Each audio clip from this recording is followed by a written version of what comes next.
Yo William. Menelepon Harvey. Seorang lelaki setengah baya tampak berjalan memasuki lobi hotel di Martins Hotel dan tampak buru-buru sekali. Beberapa resepsionis di hotel tersebut tampak membungkukkan badannya ketika berpapasan dengan lelaki itu. "Selamat datang Bang Tigor," kata mereka dengan hormat. "Terima kasih. Apakah yang lain ada datang menjenguk ketua?" tanya Tigor. "Belum Bang. Mereka belum ada yang datang kecuali orang-orang yang memang Abang tempatkan di sini," jawab sang resepsionis itu. "Oh baiklah. Terima kasih ya," kata Tigor sambil menepuk pundak lelaki yang di sampingnya berdiri seorang wanita muda yang cantik. "Sama-sama Bang," jawab lelaki muda itu sekali lagi membungkuk hormat.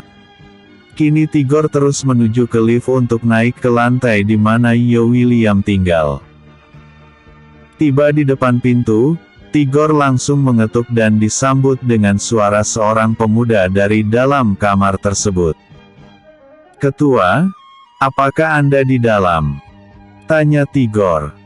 "Paman, pintunya tidak dikunci," jawab Yo dari dalam. Mendengar jawaban ini, Tigor pun langsung mendorong pintu hingga terbuka setengahnya lalu segera masuk ke dalam. "Ketua, seperti pesan Anda, orang-orang Tuan Arslan berhasil menemukan keberadaan sahabat Anda bernama Harvey itu. Namun seorang lagi bernama Lilian masih belum berhasil ditemukan. Apakah Anda ingin nomor ponselnya?" tanya Tigor. "Hah? Ketemu ya Paman," kata Yo dengan wajah cerah lalu melanjutkan. "Mau. Mana nomor ponselnya? Aku sudah sangat rindu. Sudah 3 tahun aku tidak bertemu dan mendengar kabar dari sahabatku itu," kata Yo. "Ini nomornya Ketua. Sekian. Sekian. Sekian," kata Tigor menyebutkan serangkaian nomor ponsel yang langsung ditulis oleh Yo kemudian langsung disimpan di dalam daftar kontaknya. "Terima kasih banyak Paman. Sampaikan juga kepada Paman Arslan ucapan terima kasih dariku," kata Yo dengan wajah yang sangat ceria. "Ketua, mungkin Anda ingin menelepon sahabat Anda itu." "Saya tidak akan mengganggu. Saya permisi dulu," kata Tigor yang memang memiliki banyak urusan lain. "Baiklah Paman. Anda sibuklah dulu. Aku akan menelepon sahabat lamaku ini," kata Yo. Setelah Tigor pergi meninggalkan kamar hotel tempatnya menginap itu, kini Yo pun langsung menekan tombol panggil di layar ponselnya dan terdengar nada sambung pribadi di seberang sana dengan lagu mendayu-dayu. "Gila si Harvey ini. Seleranya mengapa melau begini?" kata Yo dalam hati. Sementara itu, di Mountain Slope, tampak seorang pemuda berusia sekitar 17 tahun berjalan memasuki kamarnya karena mendengar suara deringan di ponselnya. Ketika dia meraih ponselnya, dia sedikit mengerutkan keningnya ketika melihat serangkaian nomor asing dengan awalan +62. "Siapa ini?" pikirnya dalam hati lalu segera mengusap layar untuk menjawab panggilan itu. "Halo," katanya memulai sapa. "Harvey. Hei Harvey. Bagaimana kabarmu?" Terdengar suara yang rasanya tidak asing namun terasa sedikit berbeda. "Kabarku baik-baik saja. Maaf siapakah ini?" tanya Harvey sedikit heran. "Wah, kau sudah melupakan sahabatmu. Ini aku Yo. Yo William. Apa kau lupa?" tanya suara di seberang sana itu. "Hei Yo. Apa sial? Kau kemana saja Yo? Sudah lama aku tidak mendengar kabar darimu semenjak kita berpisah."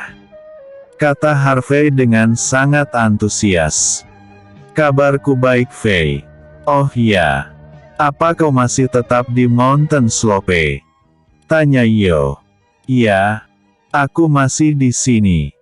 Tidak ada yang berubah kecuali Lilian. Lilian? Ada apa dengan Lilian, Fei? Tanya Yo heran. Lilian sudah pindah hampir setahun yang lalu, Yo. Orang tuanya menjual semua aset miliknya di Mountain Slope ini kemudian pindah ke Garden Hill. Kata Harvey menjelaskan. Garden Hill? Apa yang mereka lakukan di sana? Tanya Yo heran. Kau belum tahu kan, Yo? Itulah. Kau terlalu lama di luar negeri. Saat ini di Garden Hill ada 2 perusahaan raksasa yang berdiri. Kota itu juga sedang dalam tahap pembangunan besar-besaran. Setelah Paman Rian datang ke kampung kita ini, ayahnya Lilian sempat mendapat bocoran bahwa di sana ada banyak peluang untuk mengubah hidup lebih baik. Si Charles juga bolak-balik antara Star Hill dan Garden Hill untuk membantu Paman Rian bekerja. Ayahnya Lilian lalu menjual seluruh aset miliknya yang konon katanya laku hampir $1 juta. Setelah itu mereka sekeluarga pindah ke Garden Hill. Semenjak itulah kau tidak lagi mendengar kabar tentang sahabat kita itu. Jaraknya terlalu jauh bagiku yang tidak memiliki banyak uang untuk mengunjunginya. Kata Harvey dengan nada sedih. Begitu ternyata ceritanya. Hei Fei. Apakah kau berencana untuk melanjutkan kuliah? Jika iya, kemana kau akan melanjutkan studimu? Tanya Yo. Aku masih belum tahu. Apakah akan melanjutkan di Star Hill karena Paman Rian menjanjikan akan membantu keuangan kuliahku? Kau kan tahu ayahku tidak terlalu mampu. Kata Harvey. Tidak mampu bagaimana? Dulu kan aku lihat keluargamu termasuk antara keluarga yang lumayan. Bagaimana bisa dikatakan kurang mampu? Tanya Yo heran. Penyakit orang kampung kalau sedikit berduit begitulah. Mulai pamer ke sesama tetangga. Akhirnya habis semuanya hanya untuk ajang pamer. Ya sudah Fei. Kau terima saja ajakan dari Paman Rian itu. Kau harus kuliah Fei. Siapa tahu nanti nasibmu bisa seperti Paman Rian. Kata Yo memberi semangat kepada sahabatnya itu. Amin. Semoga saja. Yo. Kau di negara mana sekarang? Nomor ponselmu ini terasa aneh. Ada 13 angka. Tanya Harvey heran. Aku di Indonesia Fei. Tapi tak lama lagi aku akan segera kembali. Aku merindukan kalian. Semoga saja kau masih mengenali wajahku. Kata Yo. Apakah penampilanmu berubah? Tanya Harvey. Banyak perubahan pada diriku Fei. Salah satunya tingkahku. Lalu wajahku kini terlalu tampan untuk ukuran orang-orang di Mountain Slope itu. Kata Yo bercanda. Hahaha. Kau bisa saja. Oh ya Yo. Kau kan anak orang kaya. Semua orang di kampung ini sudah mengetahui kekuasaan ayahmu. Tapi, mengapa kau sampai merantau ke Indonesia itu Yo? Tanya Harvey yang memang polos itu. Hahaha. Aku merantau di sini sambil mencari pengalaman. Siapa bilang aku kaya? Yang kaya itu ayahku.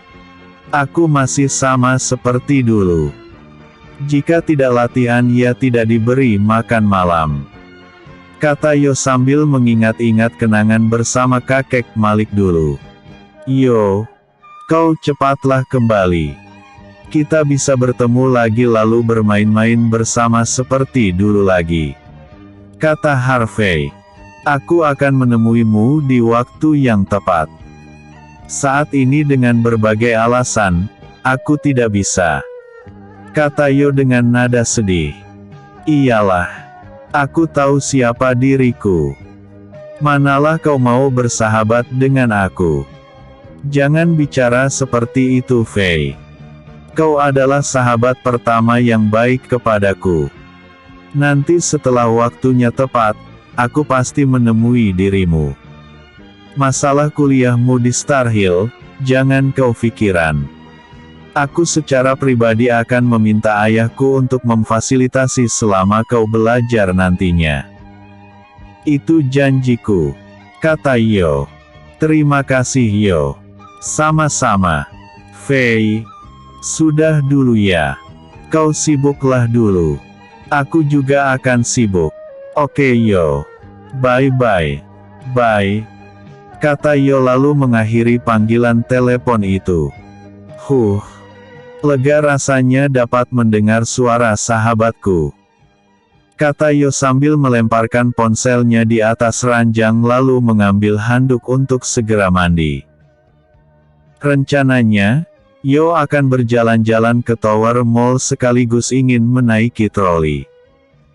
Rasa rindunya dengan troli sudah tidak terbendung lagi. Episode sebelumnya, hanya Sean yang selamat. Episode berikutnya, mengunjungi Sean. Yo William, mengunjungi Sean. Ngeng. Kreit. Kiri Pak. Salah. Kanan Pak, ayo ke kanan. Seorang anak muda tampak sedang duduk di atas troli sambil didorong oleh dua orang lelaki berpakaian kemeja putih dibalut jas berwarna hitam. Tampak sekitar 50 orang lelaki berbadan tegap berbaris membuat dua kelompok barisan yang bertugas mengawal pemuda di dalam troli itu. Sesuai dengan perintah dari Miss Alin, Yo tidak mau nanti dikira tidak menurut karena mengabaikan wanita setengah baya yang menganggap dirinya seperti anak kandungnya sendiri. Maka dari itu, walaupun pemuda itu merasa tertekan, dia tetap saja menuruti kata-kata dari Miss Alin. Untuk menghilangkan kebosanannya, dia pun berinisiatif untuk naik troli keliling di lantai 2 mall itu. Paman Ameng. Kemana Paman Tigor? Tanya pemuda itu. Ketua Bang Tigor, Andra, Acong dan Monang sedang pergi ke Tanjung Karang. Katanya mencari sahabat lama yang sudah lama tidak ketemu. Jawab Ameng yang bertugas sebagai kepala pengawal walaupun Yo tidak membutuhkan pengawal. Oh begitu. Apakah dia lama baru kembali, Paman? Tanya Yo. Mungkin besok sudah kembali lagi ke sini. Jawab Ameng. Pak Manajer. Berhenti. Aku khawatir nanti nafas Pak Manajer putus. Aku akan jalan sendiri. Kata Yo lalu melompat turun dari troli tersebut. Paman. Kemungkinan minggu depan aku akan kembali ke Star Hill. Aku pasti akan merindukan kalian di sini. Kata Yo dengan nada sedih. Anda kembali ke Star Hill. Mengapa terburu-buru Ketua? Tanya Ameng yang langsung kaget. Aku berusaha untuk menghibur diri. Tapi hatiku panas. Aku ingin mengobrak-abrik Megatown. Biar mereka tahu seperti apa jika mengusik anak dari naga merah. Kata Yo yang merujuk kepada gambar naga yang terdapat pada baju di dada bagian kiri salah satu pengawal itu yang juga berwarna merah. Ketua. Mereka tidak sembarangan. Mereka ini penguasa dan pengusaha. Yang saya dengar, mereka ini adalah taipan asal daratan Tiongkok yang pindah ke Hong Kong lalu memasuki negara Anda melalui Megatown. Orang seperti ini tentu sangat banyak akal yang mereka miliki. Salah satunya adalah, menunggu orang-orang dari kubu rival untuk menyerang. Dengan begini, Mereka akan menggoreng terus berita tersebut sampai publik mengira bahwa perusahaan Future of Company ternyata menghalalkan segala cara demi memenangkan sebuah persaingan. Jika ini terjadi, maka rusaklah nama besar ayah Anda, yaitu Tuan Besar Jerry William. Kata Ameng. Tunggu Paman. Masuk akal sekali. Kata Yo lalu enak saja mencabut kepala patung peraga busana lalu duduk di atas kepala patung peraga busana tersebut. Ketua. Jangan seperti itu. Malu kita nanti. Bisik Ameng di dekat telinga pemuda itu. Hah? Apakah tidak boleh duduk di sini Paman? Tanya Yo sedikit heran. Boleh. Tapi tempat Anda bukan sembarangan. Anda seorang pemilik perusahaan, tuan muda dari perusahaan Future of Company, ketua dari organisasi besar Dragon Empire, pengendali dari ribuan tentara bayaran Tiger Sham. Jangan seperti ini ketua. Di mana wajah kami akan diletakkan? Kata Ameng berulang kali melirik ke kiri dan ke kanan. Ya sudah kalau Titka boleh. Ayo jalan lagi. Kata Yo. William bangun dari duduknya lalu enak saja menyepak kepala patung itu dengan tumit kakinya. Kejadian ini membuat ke-50 orang yang bertugas seperti pengawal tadi membuang wajah mereka menahan tawa. Lanjut lagi, seperti apa pendapat Paman tentang orang yang mengincarku ini? Kata Yo sambil memasukkan sebelah tangannya ke dalam saku celana sambil melangkah. Seorang pengusaha, mereka pasti memiliki koneksi yang luas baik itu di jajaran sesama pengusaha, pejabat tinggi di pemerintahan, kolega serta relasi. Tidak jarang mereka ini mencari sensasi dengan tujuan mencari nama baik seperti menyumbang kepada panti asuhan, menggalang acara-acara amal lalu berlomba-lomba menarik simpati publik. Nah, andai ketua membuat onar, apalagi dengan menggunakan nama Yo William Anda itu, maka Yo-nya mungkin saja tidak akan malu. Tetapi di belakang nama Yo itu, ada William di sana. Keluarga besar ini yang nantinya akan tercemar dan salah-salah bisa menjadi public enemy. Kata Ameng. Wah, bahaya juga ya. Aku tidak berpikir ke arah itu, Paman. Tapi tidak apa-apa. Akan selalu ada cara seiring berjalannya waktu. Yang jelas, mereka tidak akan bisa tenang. Oh ya, Paman. Bagaimana dengan Sean itu? Apakah luka memar di tubuhnya sudah sembuh? Tanya Yo. Luka di kening serta memar di tubuhnya sudah sembuh sepenuhnya, Ketua.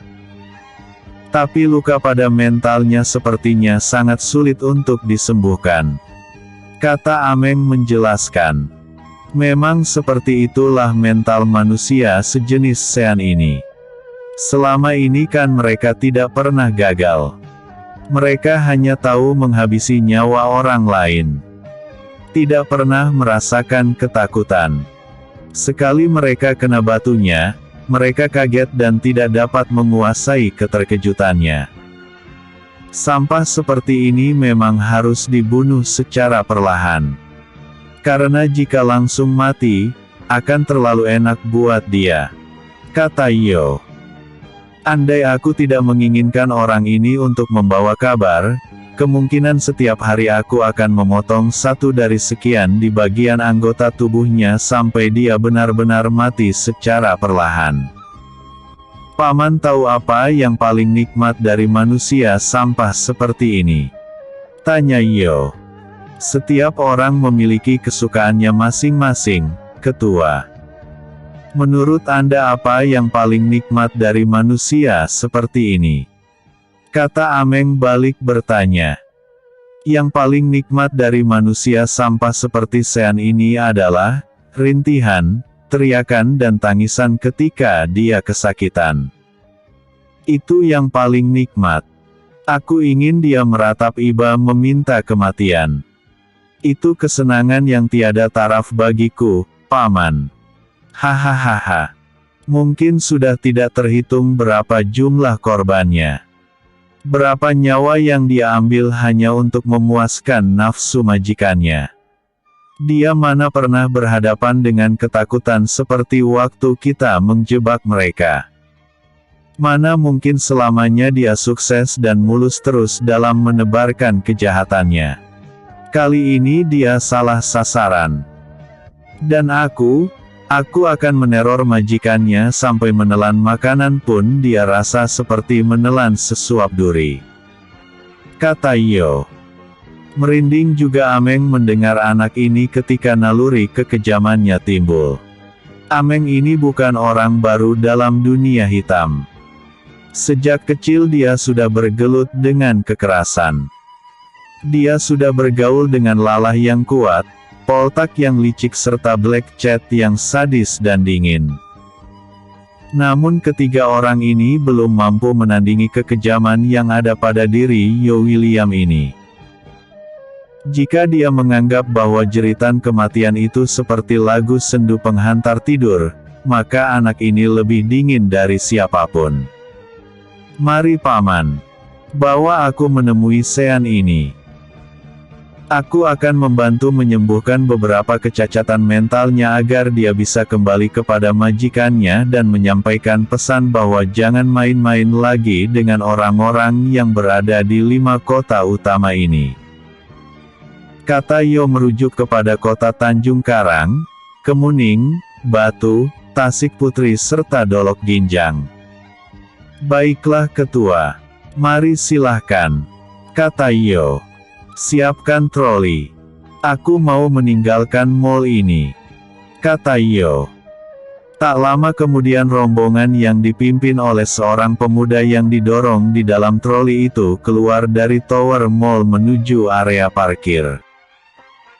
Setelahnya, rombongan mobil itu pun langsung berangkat menuju ke bagian belakang area Yayasan Martin di mana di sana Sean disekap. Episode sebelumnya, menelepon Harvey. Episode berikutnya, Carman si pelaut. William. Carman si pelaut. Perahu bermesin tampak dari kejauhan menuju ke salah satu tangkahan di pinggir pantai di salah satu desa pinggir laut yang masih berada dalam kawasan Kabupaten Tanjung Karang ini. Setelah perahu mesin itu bersandar di tangkahan, tampak seorang lelaki setengah baya berbadan kurus dan jangkung melompat ke atas sambil membawa seutas tali lalu menambatkan tali tersebut di satu tiang pancang agar perahu tersebut tidak terbawa arus ke tengah laut. Setelah menambatkan tali tersebut, tampak lelaki kuris dengan kepalanya diikat dengan handuk leher yang sudah kumal itu kembali melompat ke dalam perahu kemudian mengangkat sebuah peti yang dipenuhi dengan hasil tangkapannya sejak tadi malam itu. Beberapa orang lelaki tampak membantu lelaki setengah baya itu mengangkat peti tersebut kemudian membawanya ke arah sebuah gudang kecil lalu meletakkan peti tadi di atas timbangan. Sekian kilo. Kata lelaki berbadan gemuk sambil merobek buku catatan jumlah timbangan lalu menyerahkannya kepada lelaki kurus tadi. Wah Pak Carman. Lumayan juga hasil tangkapannya hari ini ya. Kata lelaki gemuk itu. Alhamdulillah. Malam tadi laut sedikit tenang. Jadi, tidak terlalu sulit untuk membuang pukat. Apalagi aku kan sendirian. Ya ini sudah sangat lumayan lah. Jawab lelaki kurus bernama Carman itu. Sementara mereka asyik mengobrol, tiba-tiba dari arah pantai tampak seorang anak lelaki berlari-lari menuju gudang kecil itu sambil berteriak. Ayah, ada orang mencarimu. Katanya dari kota Kemuning. Kata anak itu sambil memeluk paha lelaki kurus bernama Carman tadi. Siapa mereka itu Karim? Tanya Carman. Karim tidak tahu, ayah. Mereka menanyakan keberadaan ayah di semua penduduk. Akhirnya salah seorang teman ayah mengantar mereka ke rumah. Jawab anak berusia 10 tahun bernama Karim itu. Ayo kita pulang. Oh ya Tauke. Besok saja aku ambil uangnya ya. Sekalian kita kirahan. Berapa hutang dan berapa sisa uangku. Aku pulang dulu. Kata Karman kepada lelaki gemuk yang dia panggil dengan sebutan Tauke itu. Oke lah Karman. Semoga besok hasilmu banyak lagi. Jika kau membutuhkan solar, kau SMS saja ya. Nanti pekerjaku akan mengirimkan kepadamu. Kata lelaki gemuk itu. Siaplah. Pokoknya Tauke tenang saja. Kata Karman lalu bergegas menggandeng tangan si Karim lalu berjalan menuju ke perkampungan yang tidak jauh dari pinggir pantai itu. Sekilas, perkampungan ini tidak jauh berbeda dengan kampung Kuala Nipah. Ini karena perkampungan di sini itu sama-sama berada di pinggir laut. Hanya saja, yang membedakan adalah, perkampungan di sini itu lebih ramai, lebih besar dan tampak seperti kota kecil di pinggir laut dengan beberapa pabrik juga ada di perkampungan ini. Karman tampak mengernyitkan kening ketika melihat ada beberapa unit kendaraan roda 4 terparkir di bawah sebatang pohon akasia yang tidak jauh di depan rumah sederhana miliknya. Dengan dada berdebar-debar, dia segera mempercepat langkahnya agar segera sampai di rumah. Assalamualaikum. Kata Karman begitu tiba di depan pintu. Waalaikumsalam. Kata seorang wanita sambil menggendong seorang anak perempuan berusia sekitar 5 tahun. Sudah pulang bang? Tanya wanita itu. Sudah Mar. Jawab Karman. Mar. Mobil siapa itu? Tanya Karman heran. Itu mobil orang-orang yang katanya dari kota Kemuning. Mereka mencari abang. Jawab Marlina. Wanita yang dinikahi oleh Karman sekitar 12 tahun yang lalu. Dari kota Kemuning. Di mana mereka sekarang? Tanya Karman. Mereka ada di belakang rumah bang. Sambil duduk di bawah pohon mangga. Tidak kau persilahkan masuk. Tanya Karman. Sudah bang. Tapi mereka menolak. Katanya tidak boleh lelaki asing memasuki rumah seseorang ketika suaminya tidak berada di rumah. Jawab Marlina. Sangat beretika. Aku penasaran siapa orang ini. Kata Karman sambil menyerahkan selembar kertas kepada bininya lalu segera menuju ke bagian belakang rumah itu dari jalan di samping rumah. Dengan sedikit usaha, akhirnya Karman tiba juga di bawah pohon mangga yang memiliki tempat peristirahatan yang terbuat dari belahan papan. Ini sengaja dibikin oleh Karman untuk sekedar beristirahat jika sedang suntuk di dalam rumah. Selamat siang bang. Apakah Anda mencari saya? Tanya Karman yang tidak melihat wajah orang-orang itu karena posisinya membelakangi Karman. Beberapa orang lelaki tamu tadi langsung berbalik ketika mendengar suara sapaan dari belakang dan Bang Tigor. Kata Karman seperti tidak percaya. Ini kebetulan bang. Tanya Karman lagi sembari bergegas menghampiri sekitar 6 orang lelaki yang berteduh di bawah pohon mangga itu. Karman. Kata Tigor sambil berdiri lalu mereka pun saling bersalaman. Kemana saja kau Karman? 2 hari aku mencarimu di mana-mana. Bahkan hampir 200 orang aku kerahkan untuk mencari keberadaanmu di seluruh kota di 5 kawasan ini. Kata Tigor. Bagaimana abang bisa tahu kalau aku di sini? Tanya Karman sambil mempersilahkan tamunya itu untuk kembali duduk. Salah satu dari anak buahku melaporkan bahwa kemarin mereka sempat bertanya kepada kepala desa di Karengtuna ini. Awalnya mereka masih ragu. Tapi aku merasa bahwa itu pasti dirimu. Aku pun kemari dan bertanya kepada penduduk. Kau pasti heran mengapa aku bisa sangat yakin bahwa ini adalah rumahmu. Kata Tigor. Iya bang. Mengapa abang bisa begitu yakin? Tanya Karman ingin tahu. Karena anak laki-lakimu itu. Wajahnya sangat mirip dengan wajahmu. Hehehe. Kata Karman sambil tersenyum lalu menepuk pundak Andra, Ucok, Acong dan yang lainnya secara bergantian. Bagaimana kau bisa terbuang sampai ke kampung ini Karman? Tanya Tigor. Panjang ceritanya bang. Kata Karman sambil duduk. Coba kau ceritakan singkatnya saja. Kata Ucok pula. Selesai kita berbalas pesan itu, abang kan menyuruh aku untuk menyingkir. Aku memang menyingkir bang. Tapi tidak langsung lari jauh. Aku terus mengintai seluruh kejadian itu. Ketika pihak polisi datang, aku melihat Marven ditangkap sementara polisi menembak mati si Birong. Aku juga sempat terkejut melihat Black Cat ditembak kakinya. Kau juga tertangkap ketika itu dan diseret memasuki mobil polisi.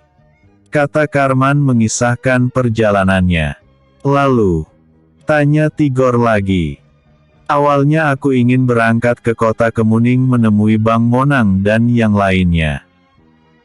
Namun karena aku melihat berita yang mengatakan bahwa Black Cat akan dihukum mati. Kemudian aku melihat Marven dihukum dengan hukuman 20 tahun penjara serta kau yang mendapat masa tahanan selama 17 tahun, aku menjadi sangat ketakutan. Apalagi semua orang tahu bahwa aku dengan Marven sangat dekat. Dengan sisa uang yang aku dapat dari Marven dan dari abang, aku melarikan diri ke kampung pelosok ini lalu menanggalkan identitasku sebagai bagian dari geng kucing hitam. Aku mulai membangun rumah ini dan mengambil pekerjaan menjadi nelayan, sampailah akhirnya setelah 5 tahun berada di kampung ini, aku menikah dengan seorang gadis yang menurutku sangat baik. Dari pernikahan itu alhamdulillah aku dikaruniai 2 orang anak. Yang satu bernama Karim. Karim inilah yang abang bilang mirip sama aku itu. Yang kedua perempuan. Aku beri nama Karlina. Begitulah bang. Kata Karman mengisahkan perjalanannya setelah kejadian itu. Kau betah bekerja sebagai nelayan ini Karman? Tanya Tigor. Mau gimana lagi lah bang. Tak kerja mana makan aku. Biniku juga kan mau makan. Sementara itu aku tidak punya sandaran. Beruntung aku dulu mengikuti nasihatmu tidak berjudi lagi. Dengan uang hasil dari kehebatan ilmu padiku itulah aku bisa membeli perahu mesin dan rumah ini. Akhirnya ya begini inilah. Kata Karman menjelaskan. Karman, kau memiliki kemampuan. Sayang jika kemampuanmu ini terbuang sia-sia. Begini saja. Sebentar lagi Marven akan bebas dari penjara. Aku menduga bahwa dia pasti memiliki dendam kesumatnya padaku. Kau tetap di sini saja. Tetap melaut. Tapi jangan pikirkan hasil. Aku akan memberikan jaminan uang kepadamu sebanyak 20 juta sebulan. Bagaimana? Tanya Tigor. 17 tahun yang lalu gajiku 10 juta. Setelah sekian lama hanya naik 10 juta. Tak mau aku. 35 juta sebulan. Kata Karman sambil tertawa. Sialan kau Karman. Hahaha. Ya sudah. 50 juta untukmu sebulan. Masalah uang aku tidak pernah perhitungan. Apalagi sekarang bisnis Martins Hotel dan yang lainnya sangat bagus. Kata Tigor.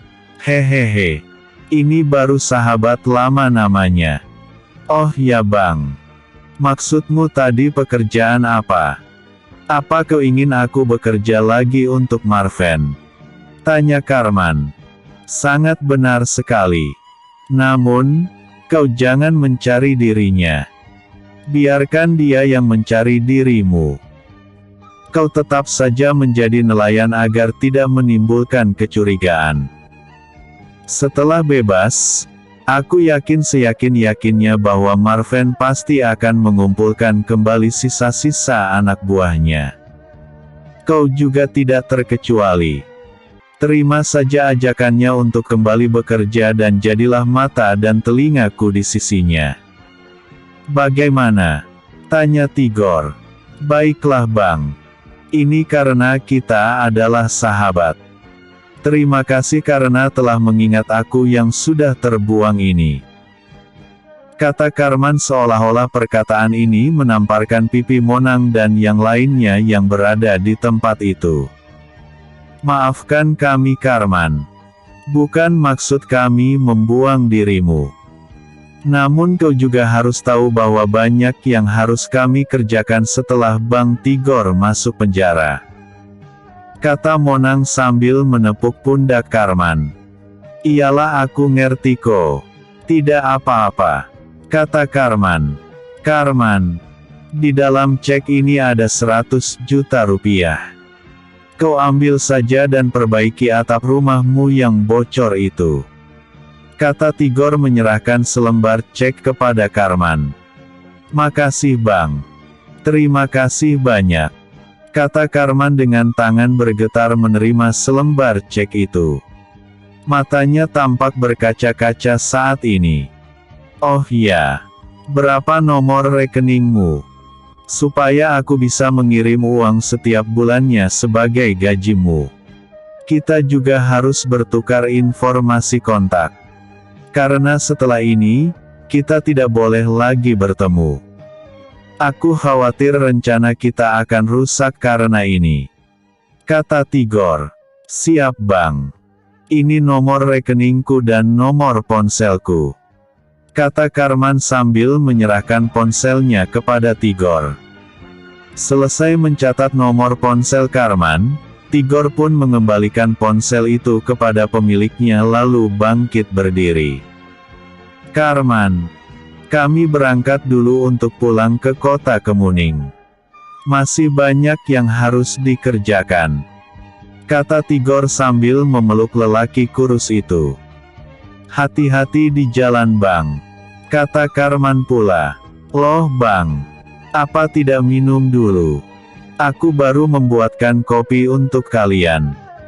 Tegur seorang wanita ketika melihat Tigor dan rombongan berjalan ke arah mobil. Terima kasih adik ipar. Kami masih banyak pekerjaan yang harus diselesaikan. Kapan-kapan kalau sudah tenang, datang saja ke Martins Hotel. Kalian bebas keluar masuk di hotel itu. Kata Tigor sambil menyerahkan sekeping kartu VIP member kepada wanita itu. Kartu apa ini aku tidak mengerti. Kata wanita itu sambil menyerahkan kartu VIP member itu kepada suaminya. Kau mana mengerti ini? Tahu bukan uang tunai. Kata Karman. Baiklah Karman dan kau adik ipar. Kami pamit dulu. Kata Tigor lalu segera membuka pintu mobilnya. Tak lama setelah itu, rombongan mereka pun bergerak meninggalkan rumah Karman menuju kembali ke kota Kemuning. Selesai baca, wajib like. Bersambung ****. Episode sebelumnya. Mengunjungi Sean. Episode berikutnya. Mengancam Tuan Paul. Mengancam Tuan Paul. Seorang lelaki berusia 60-an berbadan gemuk dan berkepala botak itu tampak mondar-mandir di ruangan kerjanya dengan pandangan terus mengarah ke layar ponselnya. Dia adalah Tuan Paul. Di samping meja kerjanya tampak dua orang yang sebaya dengannya hanya memperhatikan saja tingkah Tuan Paul ini. Mereka adalah Frank dan Diana Ragnar bersaudara. Kemana perginya Sean ini? Mengapa tidak dapat dihubungi? Kata Tuan Paul dengan kasar menekan tombol panggil sekali lagi namun, hasilnya tetap sama. Bagaimana Paul? Apakah bisa Sean itu dihubungi? Tanya Frank Ragnar. Sama sekali tidak bisa dihubungi. Jawabnya dengan kesal.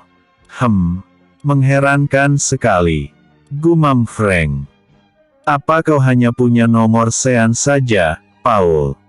Tanya Diana. Basten juga sama. Sejak 4 hari yang lalu terakhir mereka menelepon, ponselnya lalu tidak bisa lagi dihubungi. Jawab Tuan Paul lagi dengan wajah ditekuk cemberut. Ada apa sebenarnya? Apakah mereka semua gagal dalam menjalankan tugasnya? Kata Frank bergumam seperti bicara kepada dirinya sendiri. Tidak mungkin. Mereka ini adalah kelompok pembunuh bayaran yang paling sadis dan tidak pernah gagal. Jangankan hanya anak seperti anak Jerry William ini. Sedangkan pengusaha kaya raya dari Hong Kong pun sanggup mereka bunuh. Bahkan pengawalnya pun habis dibabat. Ah, tidak mungkin. Kata Tuan Paul pula dengan raut wajah ketidakpercayaan. Tak lama setelah itu tampak seorang pemuda berusia 20-an memasuki ruangan itu kemudian duduk di atas meja kerja Tuan Paul dengan lagak dan gaya yang sangat angkuh. Bagaimana Paul? Masih belum bisa dihubungi? Tanya pemuda itu. Masih belum bisa, Tuan Muda Honor. Jawab Tuan Paul. Aneh juga. Kata pemuda itu sambil memegangi dagunya. Sementara itu, di belakang Yayasan Martins, tampak seorang pemuda berpakaian serba hitam dengan masker lambang kucing diapit oleh 2 orang lelaki setengah baya memasuki sebuah rumah yang biasanya digunakan oleh mereka sebagai tempat istirahat. Kini pemuda yang tidak dapat dikenali wajahnya itu diantar langsung memasuki satu ruangan di mana di dalam ruangan itu terlihat seorang lelaki berbadan tegap meringkuk duduk sambil memegangi lututnya. Begitu melihat siapa yang datang, dia langsung ketakutan dan merapat ke sudut ruangan dengan tubuh gemetaran. Ampuni aku. Tolong ampuni aku. Kata lelaki itu dengan muka pucat sepucat mayat. Kau ketakutan Sean? Tanya pemuda yang mengenakan masker tadi. Ampuni aku. Tolong jangan bunuh aku. Ampun. Kata lelaki bernama Sean itu. Oh. Kau tahu juga apa itu rasa takut. Aku pikir kau tidak akan merasa ketakutan. Mungkin kau berpikir bahwa perasaan ini tidak akan pernah kau rasakan seumur hidupmu. Iya kan? Beginilah rasanya ketakutan. Perasaan yang sama dengan mereka yang pernah menjadi korbanmu. Andai itu aku, kau pasti tidak akan mengampuni diriku. Ayo mengaku saja. Kata pemuda itu sambil duduk di atas kursi. Setelah pemuda itu duduk, tampak 2 orang lelaki tadi segera berdiri di belakang pemuda itu. Sean. Hahaha. Jika aku melepaskanmu, kemana kau akan pergi? Tanya pemuda itu. Aku akan kembali ke Megatown. Jawab Sean masih dengan nada suara ketakutan. Megatown. Apakah kau akan menemui majikanmu dan mengadukan semua ini? Tanya pemuda itu lagi. Tidak. Aku tidak berani kembali. Mereka pasti akan membunuhku. Kau tidak punya pilihan. Ketika kau aku lepaskan, maka kau harus menemui majikanmu. Itu harus. Jika tidak, Aku akan memburumu dan pasti akan menemukan dirimu. Kau pernah mendengar tentang organisasi Dragon Empire? Akulah ketua di organisasi itu. Dunia ini akan sangat sempit bagimu. Mengerti? Bentak pemuda itu. Mungkin saking terlalu marah, sampai dia berdiri dan melangkahkan mendekati Sean lalu menginjak tangan lelaki berbadan tegap itu. Aduh! Ampuni aku! Tolong ampuni aku! Kata Sean menjerit kesakitan. Jika menuruti kata hati, kau pasti aku bikin cacat. Tapi tak apa. Aku membutuhkanmu.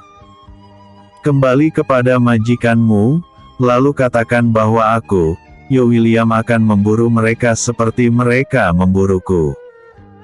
Ingat itu Sean. Jika tidak kau sampaikan, kau yang pertama yang akan aku buru. Baiklah. Tolong jangan injak tanganku. Aku berjanji akan memenuhi keinginan Anda. Jerit Sean kesakitan. Paman.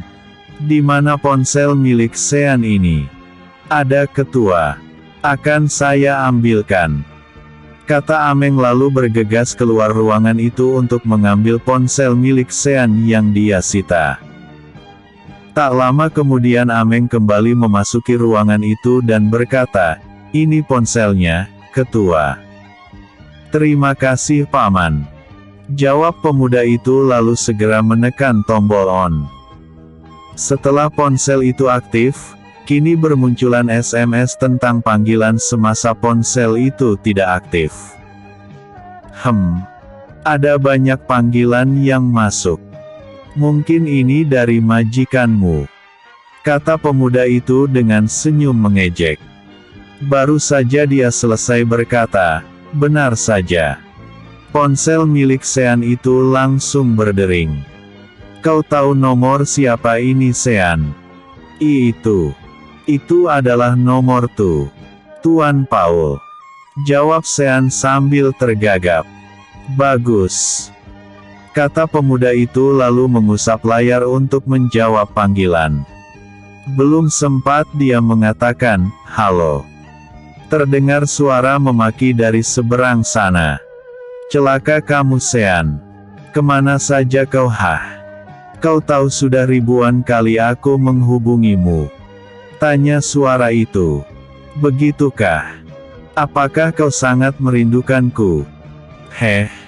Siapa ini? Tanya suara itu dengan nada heran. Hahaha. Paul, oh Paul. Ini aku malaikat maut yang akan mencabut nyawamu. Aku adalah Yo William yang kau buru. Hahaha. Bangsat. Jangan bermain-main denganku. Bentak si penelepon itu. Aku bermain-main denganmu. Kau yang bermain-main denganku Paul. Kau mengirim Sean dan anak buahnya untuk memburu diriku di Indonesia ini. Aku katakan kepadamu Paul. Kau salah sasaran. Kau akan sangat menyesali perbuatanmu ini. Aku akan pastikan akan menemukanmu dan membunuhmu. Ingat itu Paul. Mau bicara dengan cecungukmu ini. Nah bicaralah kepadanya. Hanya dia yang tersisa. Yang lainnya sudah tewas tanpa kubur. Kata Yo sambil menyerahkan ponsel itu kepada pemiliknya. Bicara. Cepat katakan kepada majikanmu ini.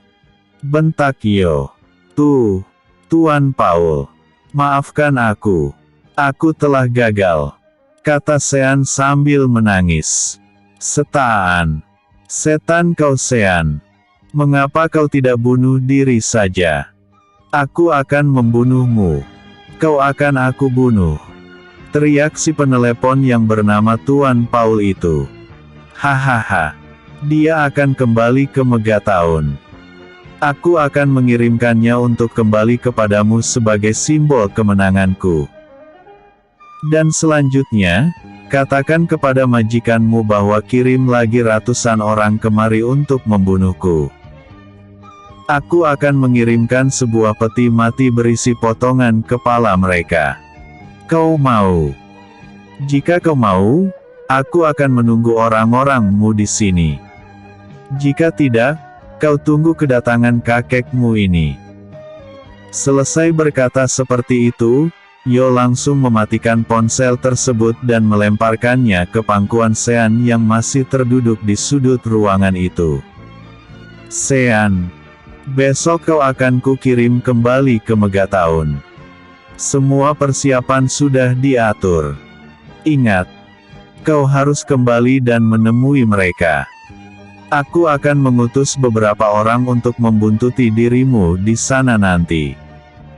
Jika kau tidak menemui mereka, aku akan menyuruh anak buahku untuk menangkapmu. Kau tahu apa yang akan aku lakukan?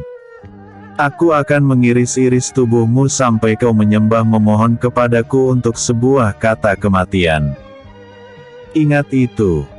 Kata Yo lalu segera memutar badan dan meninggalkan ruangan itu. Jaga orang itu. Besok kirim dia ke Kuala Namu untuk segera kembali ke Megaton. Kata Yo memerintahkan kepada puluhan lelaki yang berada di ruangan tengah rumah itu. Siap ketua. Jawab mereka. Paman. Aku akan kembali ke Martins Hotel. Ketua. Kami akan mengantar Anda. Kata Ameng lalu buru-buru menuju ke arah mobil dan membukakan pintu untuk pemuda itu. Selesai baca, wajib like. Episode sebelumnya. Karman si Pelaut. Episode berikutnya. Tuan Paul ketakutan. Tuan Paul ketakutan. Prak. Handphone itu terjatuh ke lantai hingga bagian di layarnya retak. Tampak Tuan Paul dengan tangan gemetar dan wajah yang memucat mundur beberapa langkah lalu terduduk di lantai ruangan itu. Ketiga orang dengan usia berbeda tampak saling pandang dengan kejadian ini, lantas bertanya. Ada apa denganmu Paul? Mengapa kau tiba-tiba ketakutan seperti itu? Tanya seorang pemuda yang sering mereka sebut dengan nama Tuan Muda Honor Miller itu. Dia mengancamku. Dia mengancamku.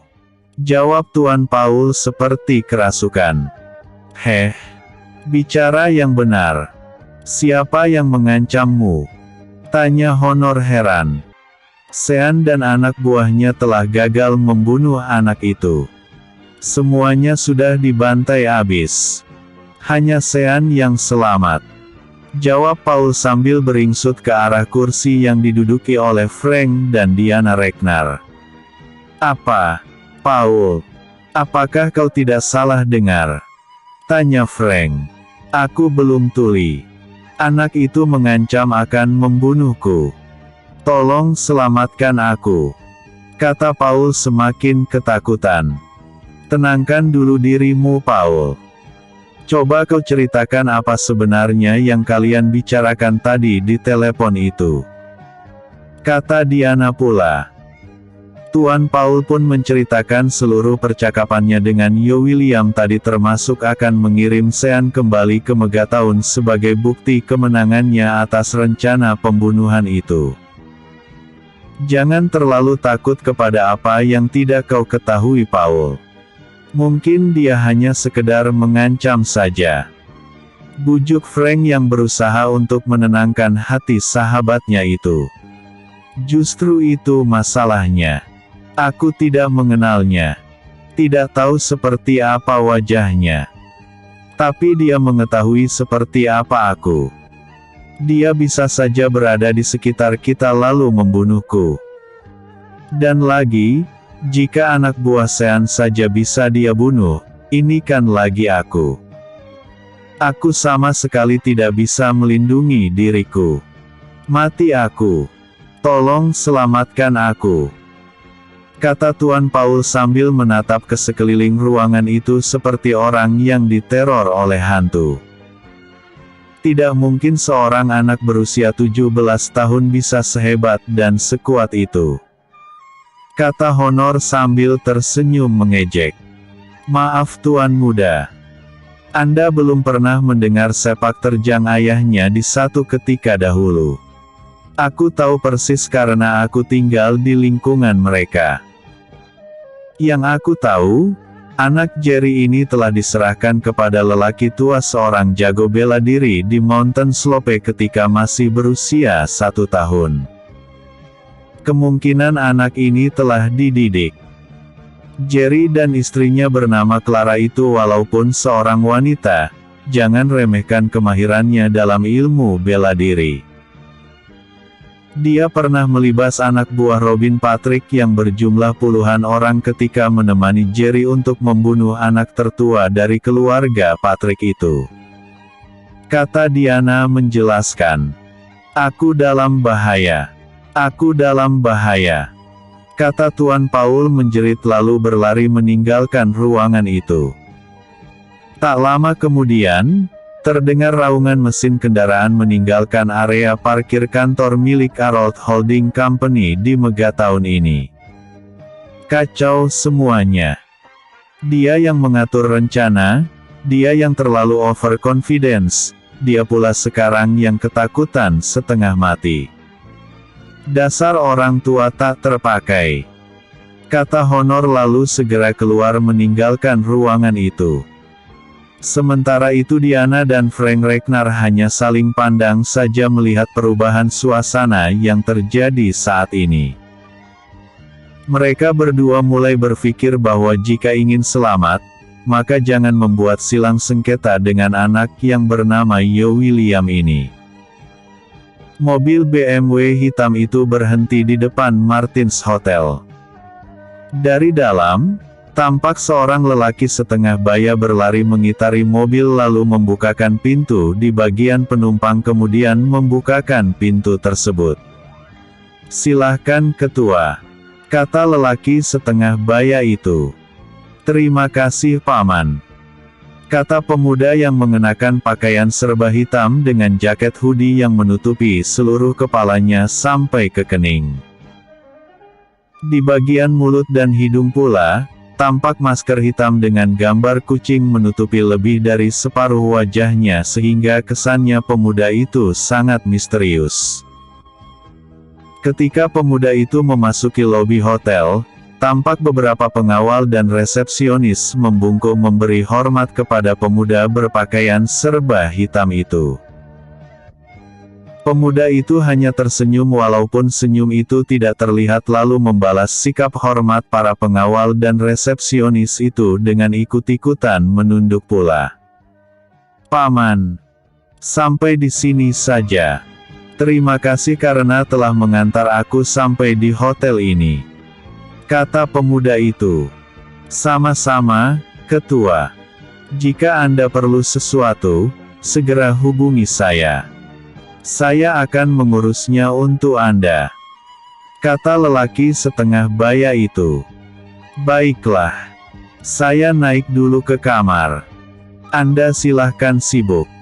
Katanya lalu segera berjalan menuju lift dan menghilang dari pandangan. Ayo kita kembali Meng.